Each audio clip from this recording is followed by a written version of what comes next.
মৰমৰ ছাত্ৰ ছাত্ৰীসকল, আজি তোমালোকৰ বাবে এখন নতুন প্ৰশ্নপত্ৰ লৈ আহিছোঁ।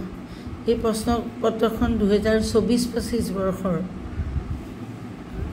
বিজ্ঞানৰ 6ষ্ঠ শ্ৰেণীৰ প্ৰশ্ন কাকত। এইটো পৰীক্ষা এতিয়া চলি আছে আৰু বহুতৰ হয়তো এই বিষয়টো হোৱা নাই এতিয়ালৈকে। সেইবাবে মই প্ৰশ্নপত্ৰখনৰ সমাধান কৰি লৈ আহিছোঁ যাতে তোমালোকৰ কিছু পৰিমাণে সুবিধা হয়। এই প্ৰশ্নপত্ৰখন সেইখন বিদ্যালয়ে পৰীক্ষাটো অসমীয়াতে তেওঁলোকে পাতিছে, কিন্তু মই তোমালোকক ইংৰাজী মাধ্যমত পঢ়ি থকাসকলৰ সুবিধা হোৱাকৈ যিমানখিনি পাৰি মই কৈ যাম। তোমালোকে মন দি শুনিবা, গতিকে তোমালোকে বস্তুখিনি জানিবহে লাগে, নহয় জানো? ঠিক আছে, তেনেহ'লে বেছি সময় নকৰি আমি প্ৰশ্নখনৰ ফালে আগবাঢ়োঁ। কেৱল উত্তৰ দিয়া। এবিধ পতংগভোজী উদ্ভিদৰ নাম লিখা। এবিধ পতংগভোজী উদ্ভিদ মানে কি? The plant that eat insects. ইয়াৰ উত্তৰটো হ'ল কলচী। বি, এবিধ অভাৱজনিত ৰোগৰ নাম লিখা। Name a disease that causes as a result of lack of nutrition. অভাৱজনিত ৰোগ, কিবা শৰীৰত কিহবাৰ অভাৱ হ'লে হোৱা ৰোগ। ইয়াৰ উত্তৰ হ'ল বেৰি-বেৰি। বেৰি-বেৰি ৰোগটো ভিটামিন বিৰ অভাৱত হয়। বেৰি-বেৰি ৰোগটো ভিটামিন বিৰ ডেফিচিয়েঞ্চিৰ বাবে হয়। চি নম্বৰ প্ৰশ্নটো চোৱা। এবিধ স্বচ্ছ বস্তুৰ নাম লিখা। ট্ৰেন্সপাৰেণ্ট মেটেৰিয়েল that is সেইটো হ'ল গ্লাছ, অৰ্থাৎ এবিধ স্বচ্ছ বস্তু হ'ল কাঁচ, যাৰ মাজেদি আমি চাব পাৰোঁ, নহয় জানো, পেলোৱা বস্তু ধুনীয়াকৈ। তাৰপিছতো আটাত মিহলি হৈ থকা ঔষধিবোৰ কি পদ্ধতিৰে পৃথক কৰিব পাৰি? আটাত impurities in flour, how can we remove it? এইটো হৈছে চালনীৰে চলা প্ৰক্ৰিয়া। চালনীৰে চালি, ঘৰত মাহঁতে ৰুটি বনায়, ৰুটি বনোৱাৰ আগতে আটাখিনি কি কৰে? চালনীৰে চালি লয়, যাতে আটাত মিহলি হৈ থকা কিছুমান অপ্ৰয়োজনীয় বস্তু তাৰ পৰা আঁতৰি যায়। সেইটো ইংৰাজীত আমি এই ছিষ্টেমটোত কি কওঁ? চিভিং। তাৰপিছতে কোন দিশত গৈ থকা গতিক কি গতি বোলে? ষ্ট্ৰেইট গৈ থাকিলে কিবা এটা বস্তু, কিবা এখন বাহন বা বস্তু তাক কি গতিত যোৱা বোলে? এইটো হৈছে সৰল ৰৈখিক গতি। ইয়াৰ পিছত খালী ঠাই পূৰ কৰা। বাঘ হ'ল ডেছ, কাৰণ ই কেৱল অন্য প্ৰাণীক আহাৰ হিচাপে খায়। বাঘ কি? বাঘ হ'ল মাংসভোজী। বাঘ হ'ল মাংসভোজী। তাৰপিছত কাৰণ ই অমনিভৰাছ, কাৰণ ই সকলো অন্য প্ৰাণীক আহাৰ হিচাপে খায়। ভিটামিন ডিৰ অভাৱত হোৱা ৰোগ। ভিটামিন ডিৰ অভাৱত ডেছ ৰোগ হ'ব পাৰে। ভিটামিন ডিৰ অভাৱত কি ৰোগ হ'ব পাৰে? ৰিকেট। তাৰপিছত শেষৰটো চোৱা এই পৃষ্ঠাৰ। চেনি ডেছৰ পৰা তৈয়াৰ কৰি, এইটো কুঁহিয়াৰৰ পৰা তৈয়াৰ কৰিব পাৰে। Sugar is made from sugarcane. ইয়াৰ পিছৰ প্ৰশ্নটো চোৱা। সাগৰৰ পানীৰ পৰা নিমখ কি প্ৰক্ৰিয়াৰে হেৰি কৰিব? এই প্ৰক্ৰিয়াটোৰ তলত এটা লাঞ্চ আছে, প্ৰক্ৰিয়াটোৰ নাম লিখিব লাগে। সাগৰৰ পানীৰ পৰা নিমখ বাষ্পীভৱন প্ৰক্ৰিয়াৰে আহৰণ কৰিব পাৰে। তাৰপিছতো চিলাই মেচিনৰ বেজীটোৰ গতি হৈছে, চিলাই মেচিনৰ বেজীটোৰ গতি হৈছে কি গতি? এইটো পৰ্যাবৃত্ত গতি। এইটো পৰ্যাবৃত্ত গতি। ইয়াৰ পিছত শুদ্ধ নে অশুদ্ধ বাছি উলিওৱা। ৰাইট ৰং ক'ব লাগে। মানুহ এবিধ স্বপোষী জীৱ। স্বপোষী মানে যি জীৱই নিজৰ খাদ্যবস্তু নিজে তৈয়াৰ কৰি ল'ব পাৰে, আনৰ ওপৰত নিৰ্ভৰশীল নহয়। কিন্তু মানুহ স্বপোষী নহয়, এইটো ভুলকৈ দিছে। মানুহ স্বপোষী নহয় এইকাৰণে যে মানুহে নিজৰ খাদ্যবস্তুৰ বাবে জীৱ জন্তু বা উদ্ভিদৰ ওপৰত নিৰ্ভৰ কৰিব লাগে। গতিকে এই কথাটো আমাৰ ৰং তাৰপিছত সুষম আহাৰে অভাৱজনিত ৰোগক বাধা দিব নোৱাৰে এইটোও ৰং সুষম আহাৰ মানে বেলেঞ্চ ডায়েট খাই থাকিলে অভাৱজনিত ৰোগ নহয় বুলি কৈছে হয় বুলি কৈছে গতিকে এই কথাটো আমি কেতিয়াও মানি ল'ব নোৱাৰোঁ বেলেঞ্চ ডায়েটে অভাৱজনিত ৰোগ হোৱাত বাধা দিয়ে তাৰপিছত পানীত তেল মিহলি নহয় এইটো ৰাইট তুমি অলপ তেল ঢালি চাবা পানীৰ লগত কেতিয়াও এই সম্পূৰ্ণৰূপে মিলি নাযায় ধান গছৰ ঠাৰিৰ পৰা গুটিবিলাক মৰণা মাৰি পৃথক কৰিব পাৰি হয় এইটো শুদ্ধ ধানৰ তোমালোকে নিশ্চয় দেখিছা ধান গছ কেনেকৈ পৃথক কৰিবৰ কাৰণে মৰণা মৰা আজিকালি অৱশ্যে মৰণা ছিষ্টেম নাই আজিকালি মেচিনেৰে মাৰে নহয় জানো কিন্তু এতিয়াও গ্ৰাম্যাঞ্চলৰ কিছু মানুহৰ সুবিধা নাই তেওঁলোকে গৰু থাকিলে গৰুৱেই মাৰে 1000 মিলিমিটাৰ সমান 1 মিটাৰ হয় এইটো শুদ্ধ এতিয়া 4 নম্বৰ প্ৰশ্নটোলৈ আহা আমি খোৱা খাদ্যবোৰ প্ৰধানকৈ ক'ৰ পৰা পাওঁ আমি খোৱা খাদ্যবোৰ প্ৰধানকৈ আমি উদ্ভিদৰ আৰু প্ৰাণীৰ পৰা পাওঁ তাৰ পিছৰ কুৱেশ্যনটো চোৱা আমি খোৱা দুবিধ উদ্ভিদৰ নাম লিখা সিহঁতৰ কি অংশ খাওঁ ৰঙালাও আমি ৰঙালাও গছৰ ফুলটোও খাওঁ পাতো খাওঁ ডালো খাওঁ ৰঙালাওৰ ডালবিলাক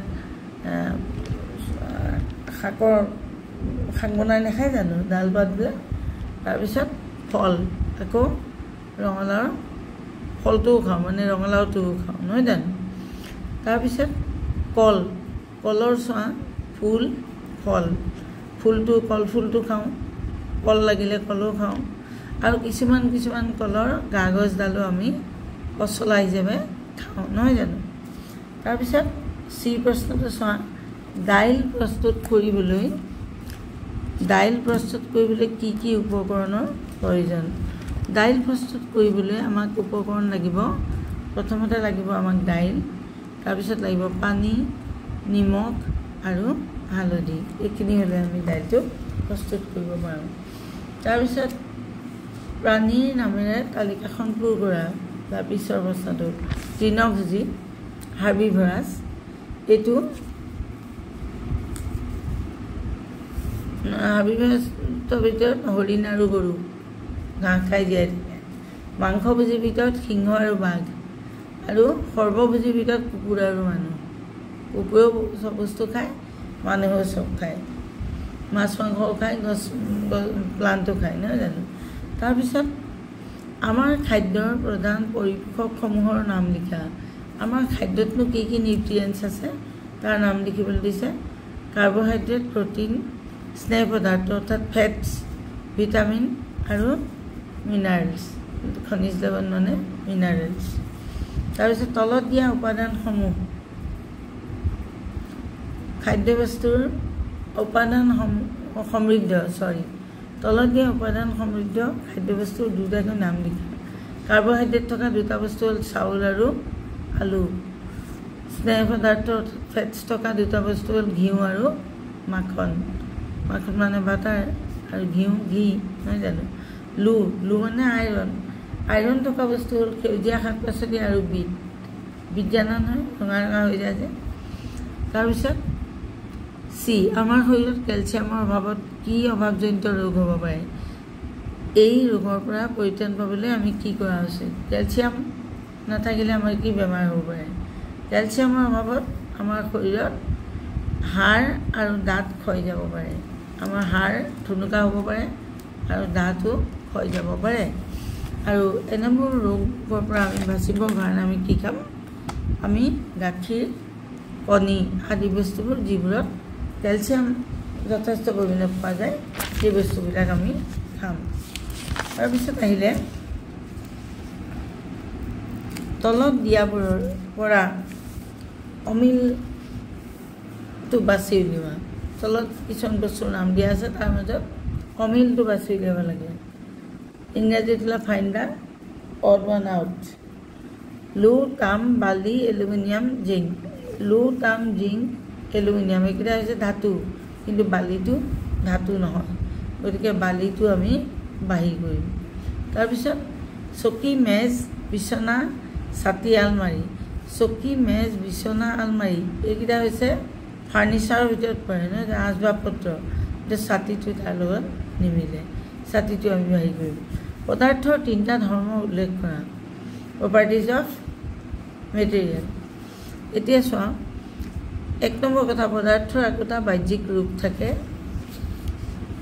দ্বিতীয়টো হ'ল পদাৰ্থৰ কঠিনতা থাকে তাৰে কিছুমান কোমল আৰু কিছুমান কঠিন তৃতীয়টো হৈছে কিছুমান পদাৰ্থ দ্ৰৱণীয় আৰু পানী অৰ্থাৎ পানীত সহজে মিলি যায় আৰু আন কিছুমান অদ্ৰৱণীয় অৰ্থাৎ পানীত মিহলালে ইহঁতে মিলি নাযায় তাৰপিছত কাঠেৰে তৈয়াৰী দুবিধ বস্তু আৰু চামৰাৰে তৈয়াৰী দুবিধ বস্তুৰ নাম লিখা কাঠেৰে তৈয়াৰী দুবিধ বস্তু হৈছে চকী মেজ কাঠেৰে তৈয়াৰী আৰু জোতা আৰু বেগ চামৰাৰে তৈয়াৰী তাৰপিছত 7 নম্বৰটো চোৱা মিশ্ৰণত থকা পদাৰ্থসমূহ পৃথক কৰা কিয় প্ৰয়োজন লিখা আমি যে পৃথকীকৰণৰ কথা কৈছোঁ এই পৃথকীকৰণটো কিয় ছেপাৰেশ্যন কিয় কৰিব লাগে আমি মিশ্ৰণত থকা পদাৰ্থসমূহ সকলোবোৰ আমাৰ বাবে প্ৰয়োজনীয় নহ'ব পাৰে অথবা অপকাৰী হ'ব পাৰে সেয়ে পদাৰ্থ বা দ্ৰব্যৰ পৃথকীকৰণ প্ৰয়োজন হয় যেনেকুৱা উদাহৰণ হিচাপে চাহ আমি তৈয়াৰ কৰোঁতে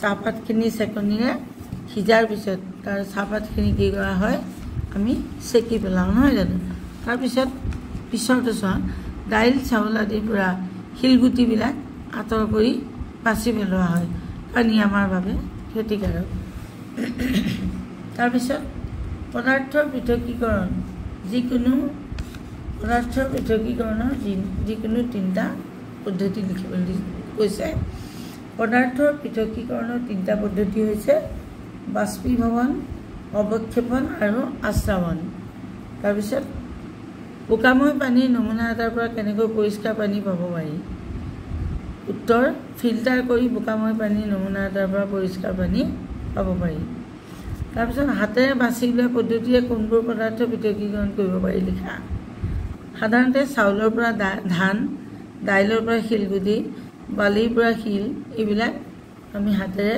বাছি উলিয়াব পাৰোঁ তাৰপিছত মাটি পানী আৰু বায়ুত চলা দুবিধকৈ পৰিবহণ ব্যৱস্থাৰ নাম লিখিব লাগে মাটিত চলা গাড়ী ৰিক্সা পানীত চলা ফেৰী নাও বায়ুত চলা এৰোপ্লেন হেলিকপ্টাৰ ইয়াৰ পিছৰ প্ৰশ্নটো চোৱা গতি সাধাৰণতে